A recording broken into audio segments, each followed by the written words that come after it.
Hi friends, நான் doctor Nithya Franklin from Food and Health. இன்னைக்கு நம்ம பார்க்க போறது ப்ராசஸ்ட் ஃபுட்ஸ் பத்தி தான். ஸோ ப்ராசஸ் ஃபுட்டை ஏன் குழந்தைங்களுக்கு கொடுக்க கூடாது அப்படின்னு பார்க்கலாம். ஸோ ஃபர்ஸ்ட் வந்து இந்த கெமிக்கலி ப்ராசஸ் ஃபுட் எக்ஸாம்பிள் பார்த்தீங்கன்னா இப்போ இந்த சாசேஜ் சொல்லலாம், நிறைய பிரேக்ஃபாஸ்ட் சீரியல்ஸ், இல்லை ready to eat meals, frozen meals, இல்லை ஃப்ரோசனா வரக்கூடிய நகட்ஸ், நம்மளுடைய ஃப்ரெஞ்ச் ஃப்ரை, இன்ஸ்டன்ட் நூடுல்ஸ், இதெல்லாத்துலயுமே வந்து அதனுடைய ஷெல்ஃப் லைஃபை இன்க்ரீஸ் பண்றதுக்காக, அதாவது ரொம்ப நாள் கெட்டு போகாம இருக்கணும்ன்றதுக்காக நிறைய ஃபேட் ஆட் பண்ணுவாங்க, நிறைய சுகர் இருக்கும், நிறைய artificial colouring and flavouring agents இருக்கும் அதனுடைய டெக்ஸ்டர் மாறாம இருக்கிறதுக்கு.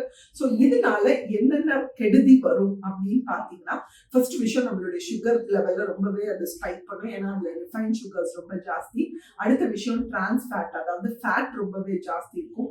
ஸோ இதனால குழந்தைங்களுக்கு டைப் 2 டயபெட்டிஸ் வர்றதுக்கு சான்சஸ் இருக்கு. பிளஸ் கம்பல்சரி ஈட்டிங், ஸோ இந்த ஃபுட்ஸ் எல்லாமே அடிக்டிவ். ஸோ நிறைய பிள்ளைங்க வந்து ஓவரா சாப்பிடுவாங்க, ஸோ வெயிட் ஜாஸ்தி ஆகிறதுக்கும் வாய்ப்பு இருக்கு. ஸோ அதனால நம்ம ப்ராசஸ் ஃபுட்ஸை அவாய்ட் பண்றது ரொம்பவே நல்லது.